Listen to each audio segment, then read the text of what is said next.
Gain of NPN transistor in the common base circuit. Common base circuit के अंदर alpha की value हमें दी है 0.96 and collector base leakage current यानी कि ICBO की वैल्यू हमें दी है 10 म्यू एम्पियर और emitter current of 1 milli ampere. IE की वैल्यू कितनी है 1 मिली एम्पियर है। Determine the collector and base current. Collector और बेस करंट हमें निकालना है। IC की वैल्यू हमें निकालनी है, IB की वैल्यू हमें। सबसे पहले हमें यहाँ पर अल्फा की वैल्यू गिवन है। अल्फा की वैल्यू गिवन है, यहाँ से हम क्या निकाल सकते हैं, अल्फा इक्वल्स टू होता है हमारे पास IC और अपॉन IE। अल्फा की वैल्यू किसके बराबर होती है, IC अपॉन IE। तो यहाँ से हम वैल्यू निकाल लेंगे किसकी, IC की वैल्यू निकाल सकते हैं। अच्छा, IC की वैल्यू क्योंकि यहाँ पर हमें दिया है लीकेज करंट दिया है, तो यहाँ पर IC की जो वैल्यू है आप कैसे लिखोगे, अल्फा IE प्लस ICBO। तो यहाँ पर जब आप वैल्यू डालेंगे तो अल्फा की वैल्यू कितनी डालेंगे आप, 0.96। IE की वैल्यू 1 मिली एम्पियर, ICBO की value 10 mu ampere. Mu ampere को आप मिली एम्पियर में कन्वर्ट कर लोगे, अब ये कन्वर्ट हो गया। तो यहाँ से IC की वैल्यू आपको मिलेगी, IC की वैल्यू मिलेगी 0.97 मिली एम्पियर। ये आपको किसकी वैल्यू मिल गई, IC की। Now you have to find out value of IB। तो IB किसके इक्वल हो जाएगा, वो हो जाएगा IE माइनस IC। IE की जो वैल्यू है 1 मिली एम्पियर है, IC की वैल्यू है 0.97। तो यहाँ से हम सॉल्व करेंगे तो आंसर आएगा 0.03 मिली एम्पियर। तो ये हमारे पास किसकी वैल्यू हो जाएगी, बेस करंट की वैल्यू हो जाएगी। अब आ जाइए नेक्स्ट क्वेश्चन पर। और गेट की प्रिपरेशन कर रहे हैं तो उसके लिए आप बैच ज्वाइन कर सकते हैं, श्रेष्ठा बैच, जिसमें आपको डिटेल्ड प्रिपरेशन कराई जाएगी CSIR नेट एग्जामिनेशन 2024 दिसंबर और गेट 2025 एग्जाम की। और अगर आप केवल क्वेश्चन प्रैक्टिस करना चाहते हैं CSIR नेट एग्जाम के लिए, जस्ट एग्जाम के लिए, गेट एग्जाम के लिए, तो उसके लिए आप बैच ज्वाइन कर सकते हैं, विजय श्री बैच, जो कि CSIR नेट, गेट और जेस्ट एग्जाम के लिए है। साथ ही साथ अगर आप टिफर की प्रिपरेशन कर रहे हैं तो उसके लिए भी यूजफुल होगा। इस बैच में आपको 1200 प्लस क्वेश्चंस, साथ ही साथ फॉर्मूला रिवीजन भी कराए जाएंगे। ये सभी बैच आपको अवेलेबल होंगे Ninja prep app by Kapil sir पर, जिसे आप गूगल प्ले स्टोर से डाउनलोड कर सकते हैं, एज वेल एज लिंक जो है इसका वो भी डिस्क्रिप्शन में दिया हुआ है। नेक्स्ट क्वेश्चन में हमें बोला reverse saturation current common base configuration के लिए। तो ICBO की वैल्यू हमें दी है कितनी है, 0.15 म्यू एम्पियर। एंड सेकंड हमें ICEO की वैल्यू दी है और ये वैल्यू है 20 म्यू एम्पियर। तो इन दोनों के बीच में हमें रिलेशन पता है कि ICEO इक्वल्स टू होता है बीटा प्लस 1 और ये होता है ICBO।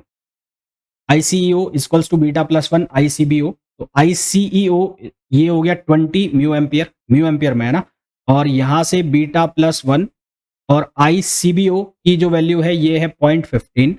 इसको हम सॉल्व करेंगे तो यहाँ से हमारे पास बीटा की वैल्यू आ जाएगी। बीटा की वैल्यू सॉल्व करने पर आएगी 132.33। ये किसकी वैल्यू आ गई, बीटा की वैल्यू आ गई। अब हमें क्या निकालना है, हमें निकालना है यहाँ पर DC करंट गेन अल्फा और बीटा की वैल्यू निकालनी है ना। तो बीटा की वैल्यू हमारे पास यहाँ से आ गई। यहाँ से हम सबसे पहले किसकी वैल्यू निकाल लेंगे, IC की वैल्यू निकाल लेंगे। तो IC की वैल्यू का फॉर्मूला हो जाएगा beta IB plus beta plus 1 और ये हो जाएगा ICBO, beta plus 1 ICBO। Beta की वैल्यू कितनी हो गई, 132.33। IB की वैल्यू हमारे पास कितनी है, IB की वैल्यू 10 इंटू 10 पावर 3, हाँ 10 इंटू 10 पावर माइनस 3। और बीटा प्लस 1 यानी कि 132.33 प्लस 1 और ICBO की वैल्यू है 0.15 म्यू एम्पियर में है। इसको जब हम सॉल्व करेंगे तो यहाँ से हमारे पास IC की वैल्यू आएगी 1.323 एम्पियर। ये IC की वैल्यू आ गई हमारे पास। Now we have to find out alpha. तो अल्फा की वैल्यू कितनी हो जाएगी, beta upon beta plus 1। Beta की वैल्यू कितनी आई है, 132.33 अपॉन 132.33 प्लस 1। तो जब हम सॉल्व करेंगे तो आंसर हमारे पास आएगा 0.92। तो यहाँ से सॉल्व करने पर हमारे पास आंसर आएगा 0.92, ये आंसर आ जाएगा। वैसे क्वेश्चंस को करने के लिए क्या जरूरी है कि आपको ये जो फॉर्मूला है, इनके जो फॉर्मूला है वो आपको याद होने चाहिए। कैलकुलेशन तो ठीक है आप कर लोगे क्योंकि टाइम काफ़ी सारा होता है आपके पास, पर फॉर्मूला ये याद होने चाहिए। और फॉर्मूला ये याद नहीं होंगे तो क्वेश्चन अटकेंगे डेफिनेटली। छोटे छोटे फॉर्मूला है, कोई बहुत भारी भरकम फॉर्मूला नहीं है जिनको आप याद ना कर पाएं। नेक्स्ट क्वेश्चन पे आइए।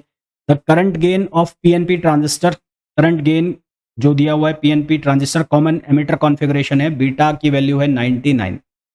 लीकेज करंट ICEO की वैल्यू दी है 10 mu ampere. For an emitter current IE की जो वैल्यू है वो है 50 मिली एम्पियर।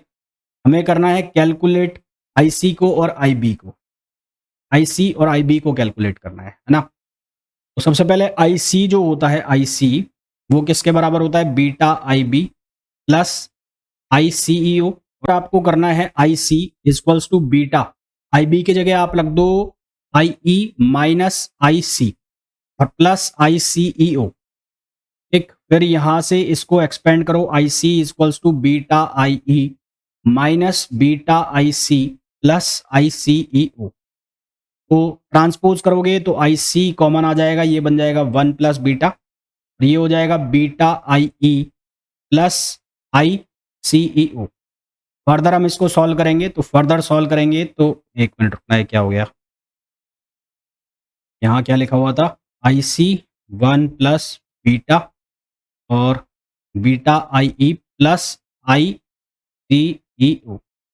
फर्दर इसको सॉल्व करोगे तो यहाँ से क्या बनेगा, ये बनेगा IC equals to beta IE upon 1 plus beta plus ICEO upon 1 plus beta. तो यहाँ से IC की वैल्यू आप निकाल लो। IC की वैल्यू कैसे निकालेंगे, बीटा की वैल्यू कितनी है 99, IE की वैल्यू है 50 मिली एम्पियर, ये नीचे हो जाएगा 100, प्लस ICEO की वैल्यू है 10 म्यू एम्पियर, इसको चेंज कर लेना यूनिट को, है ना, और ये हो जाएगा 100। यहाँ से IC की वैल्यू आपके पास आ जाएगी, वो आएगी 49.5 मिली एम्पियर, 49.5 मिली एम्पियर, ये IC की वैल्यू आ गई। तो एक बार IC की वैल्यू आ जाएगी तो उसके बाद IB की वैल्यू निकालना बहुत आसान है। तो IB की वैल्यू आ जाएगी, वो आएगी IE माइनस IC, वो बराबर हो जाएगी 0.5 मिली एम्पियर, ये वैल्यू आ जाएगी 0.5 मिली। ठीक, नेक्स्ट क्वेश्चन पे आइए। नेक्स्ट क्वेश्चन में कहा गया है in a transistor circuit the collector current is IC। Collector current की जो वैल्यू है IC की वैल्यू 5.202 मिली एम्पियर हमें गिवन है। बेस करंट IB की जो वैल्यू है वो गिवन है 50 म्यू एम्पियर, एंड उसके बाद रिवर्स सैचुरेशन करंट ICBO की वैल्यू हमें गिवन है 2 म्यू एम्पियर। सबसे पहले हमें निकालना है अल्फा बीटा की वैल्यू को, देन IE की वैल्यू को। अल्फा हमें निकालना है, बीटा हमें निकालना है, IE की वैल्यू हमें निकालनी है, और बेस करंट उसके बाद निकालना है यदि हमें कलेक्टर करंट की वैल्यू चेंज करके दे दी, यानी कि सेकंड पार्ट आप खुद करेंगे। कॉन्फ़िगरेशन क्या बनेगा, beta IB plus beta plus 1 और ये हो गया ICBO, beta plus 1 ICBO। IB की वैल्यू आपको 50 म्यू एम्पियर दी हुई है, तो यहाँ से पहले आप बीटा के फॉर्म में इसको बना लो। इसको सिंप्लीफाई करने के लिए आप क्या करो, यहाँ से बीटा की वैल्यू आपको निकालनी है ना, beta IB plus beta ICBO plus ICBO, ऐसे लिख लिया मैंने इसको। अब यहाँ से बीटा की जो वैल्यू है वो किसके इक्वल बनेगी, IC minus ICBO upon IB plus ICBO, ये वैल्यू बन जाएगी। अब IC की जो वैल्यू है वो कितनी है, 5.202 मिली एम्पियर है। के बाद ICBO की वैल्यू है 2 म्यू एम्पियर, तो ये हो गया 2 इंटू 10 पावर माइनस 3, और IB की वैल्यू है 50 म्यू एम्पियर, तो 50 इंटू 10 पावर माइनस 3, और ये हो गया 2 इंटू 10 पावर माइनस 3। यहाँ से सॉल्व करोगे तो बीटा की वैल्यू आएगी 100, यहाँ से बीटा की वैल्यू आपको मिलेगी 100। अब बीटा की वैल्यू आ गई तो आप यहाँ से अल्फा की वैल्यू निकाल सकते हैं। अल्फा इक्वल्स टू होता है beta on beta plus 1। Alpha की वैल्यू आ जाएगी 0.99, अल्फा की वैल्यू आ जाएगी 0.99। आई की वैल्यू किसके बराबर हो जाएगी, IB प्लस IC। IE की वैल्यू हो जाएगी IB प्लस IC, तो यहाँ से IE की वैल्यू आ जाएगी 5.252 मिली एम्पियर। ये आंसर आ जाएगा। सेकंड पार्ट आपको इसका खुद करना है, ये होमवर्क है आपके लिए, सेकंड वाला पार्ट। और गेट की प्रिपरेशन कर रहे हैं तो उसके लिए आप बैच ज्वाइन कर सकते हैं, श्रेष्ठा बैच, जिसमें आपको डिटेल्ड प्रिपरेशन कराई जाएगी CSIR नेट एग्जामिनेशन 2024 दिसंबर और गेट 2025 एग्जाम की। और अगर आप केवल क्वेश्चन प्रैक्टिस करना चाहते हैं CSIR नेट एग्जाम के लिए, जस्ट एग्जाम के लिए, गेट एग्जाम के लिए, तो उसके लिए आप बैच ज्वाइन कर सकते हैं विजय श्री बैच, जो कि CSIR नेट, गेट और जेस्ट एग्जाम के लिए है। साथ ही साथ अगर आप टिफर की प्रिपरेशन कर रहे हैं तो उसके लिए भी यूजफुल होगा। इस बैच में आपको 1200 प्लस क्वेश्चंस, साथ ही साथ फॉर्मूला रिवीजन भी कराए जाएंगे। ये सभी बैच आपको अवेलेबल होंगे Ninja prep app by Kapil sir पर, जिसे आप गूगल प्ले स्टोर से डाउनलोड कर सकते हैं, एज वेल एज लिंक जो है इसका वो भी डिस्क्रिप्शन में दिया हुआ है।